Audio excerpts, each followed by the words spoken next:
Saudi अरब में उम्रा ज़ायरीन की बस को खौफनाक हादसा, भारत से ताल्लुक़ रखने वाले 42 उम्रा ज़ायरीन जाँ बहक। सऊदी अरब खबर रसां इदारे के मुताबिक हादसा मदीना मुनव्वरा में पेश आया। ज़ायरीन से भरी बस डीजल के टैंकर से टकरा गई। हादसे के बाद बस में खौफनाक आग भड़क उठी। 40 से ज़ायद उम्रा ज़ायरीन जाँ बहक हो गए। हादसे में जाँ बहक 16 अफराद का ताल्लुक़ भारतीय शहर हैदराबाद से है। एक शख्स मौजज़ाना तौर पर बच गया।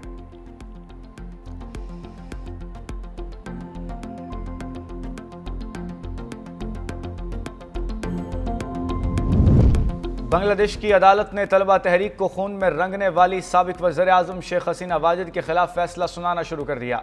फैसला 450 सफ़ात पर मुश्तमिल है।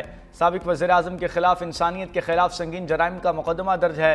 हुकूमती क्रैकडाउन के दौरान 1400 से ज़ायद मुजाहिरीन हलाक हुए थे। इस्तग़ासा ने शेख हसीना के लिए सज़ाए मौत की दरख्वास्त दे रखी है।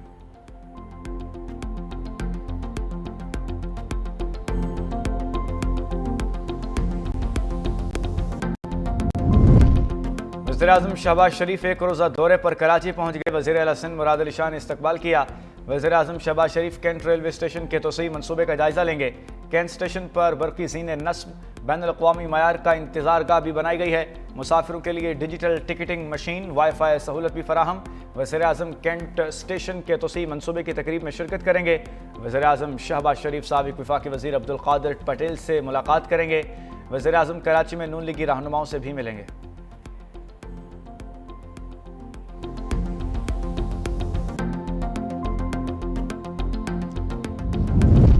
नायब वज़ीर-ए-आज़म और वज़ीर ख़ारजा इसाक डार शंघाई ताउन तंज़ीम इजलास में शिरकत के लिए मॉस्को रवाना।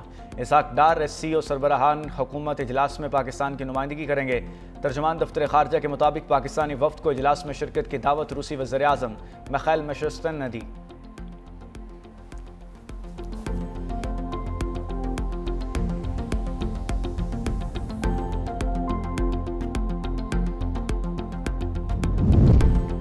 आज़ाद कश्मीर में पीपल्स पार्टी के इक़्तिदार कमीशन चौधरी अनवारुल हक के खिलाफ तहरीक अदम एतमाद पर राय शुमारी आज होगी। आज़ाद जम्मू कश्मीर दस्तूर सार असम्बली का इजलास पहर 3 बजे तलब। पीपल्स पार्टी के नामजद कायद ऐवान राजा फैसल राठौड़ ने काबीना से बतौर वज़ीर लोकल गवर्नमेंट इस्तीफ़ा दे दिया। पीपल्स पार्टी का हुकूमत साजी के लिए 38 अरकान की हिमायत का दावा। वज़ीर तालीम देवान चुगताई के बाद वज़ीर स्मॉल इंडस्ट्री तकदीस गिलानी भी पीपल्स पार्टी में शामिल। तहरीक अदम एतमाद कामयाब होने पर फैसल मुमताज़ राठौड़ आज़ाद जम्मू कश्मीर के 16वें कायद ऐवान मुंतखब हो जाएंगे।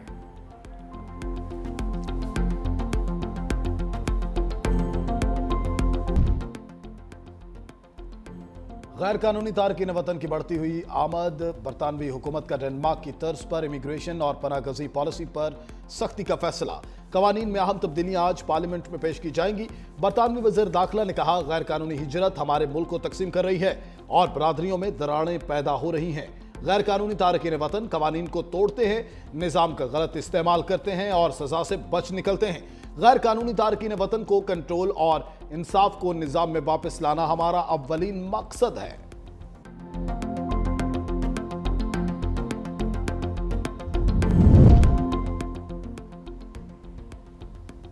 गैर कानूनी तारकीन वतन दुनिया भर के ममालिक की सलामती के लिए संगीन चैलेंज, पाकिस्तान के मौक़िफ़ की जीत। पाकिस्तान में गैर कानूनी अफगान महाजरीन की तरह बरतानिया में भी पनाहगज़ी शदीद चैलेंज बन गए।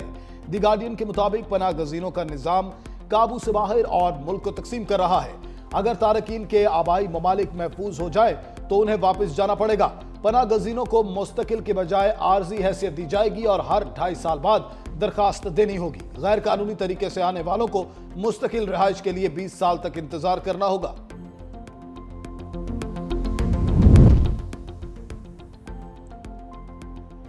तुलबा तहरीक को खून से रंगने वाली शेख हसीना का अंजाम करीब। बांग्लादेश की साबिक वज़ीर आज़म के खिलाफ मुकदमे का फैसला आज सुनाया जाएगा। इस्तग़ासा ने शेख हसीना के लिए सजाए मौत की दरखास्त दे रखी है।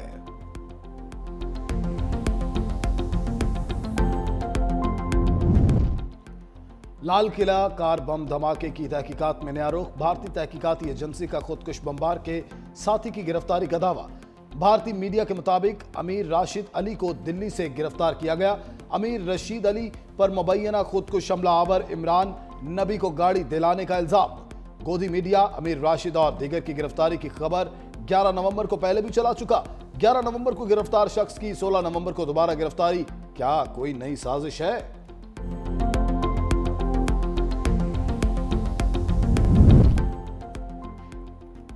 कैनेडियन हुकूमत ने 23 नवंबर को खालिस्तान रेफरेंडम की इजाजत दे दी। रेफरेंडम ओटावा में होगा। सिख फॉर जस्टिस के रहनुमा गुरपतवंत सिंह का खैर मकदम।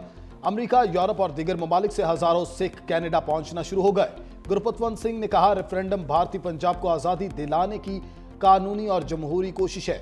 रेफरेंडम सिख कम्युनिटी के जमहूरी और पुरअमन इजहार राय के हक की तौसीक है।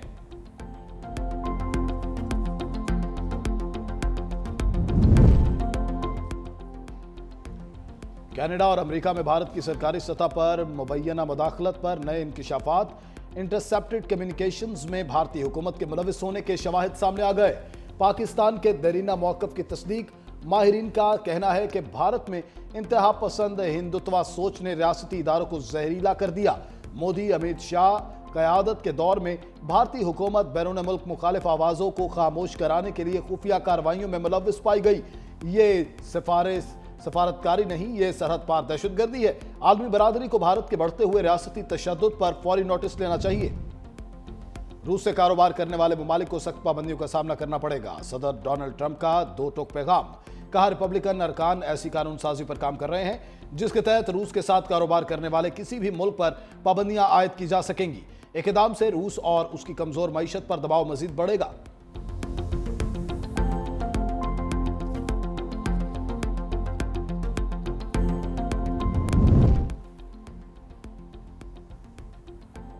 अमेरिका के सख्त रवैये और मगरबी ममालिक के दबाव के बाद जौहरी मुज़ाकरात का कोई इम्कान नहीं बचा। ईरानी वज़ीर ख़ारजा अब्बास अराग़ची कहते हैं, अमेरिका हद से ज़्यादा मुतालबात करके मुज़ाकरात की राहें खुद बंद कर रहा है। अमेरिकी और इसराइली हमलों के बाद ईरान यूरेनियम की अफजूदगी नहीं कर रहा।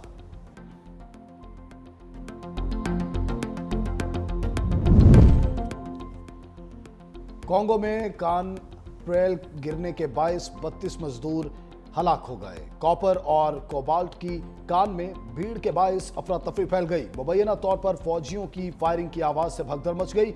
इस दौरान पुल गिरने से मुतअद्दिद मजबूर मलबे तले दबकर मारे गए। समुद्री तूफान का क्लाडिया ने पुर्तगाल में तबाही मचा दी। 3 अफराद हलाक, दर्जनों जख्मी। बरतानिया में भी शदीद बारिशों से वेल्स और इंग्लैंड में बड़े पैमाने पर सैलाब से निजाम जिंदगी मफलूज।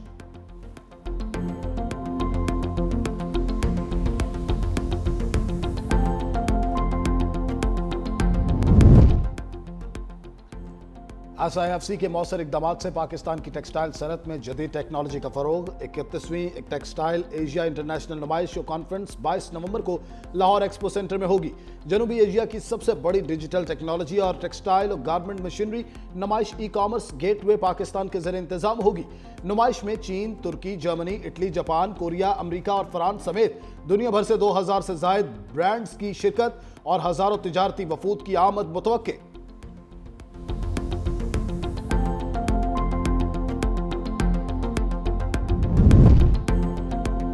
गवादर में तरक्की का नियाबाब अवाम को तफरीही सहूलत की फराहमी के लिए जदीद पार्क का इफ्तिताह कर दिया गया।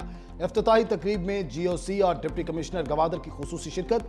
तकरीब में गवादर की शहरी तरक्की में मंसूबे की अहमियत और किरदार को उजागर किया गया। जदीद पार्क शहरी तफरीह के साथ साथ गवादर के जदीद इंफ्रास्ट्रक्चर और साहिली खूबसूरती में इजाफा करेगा।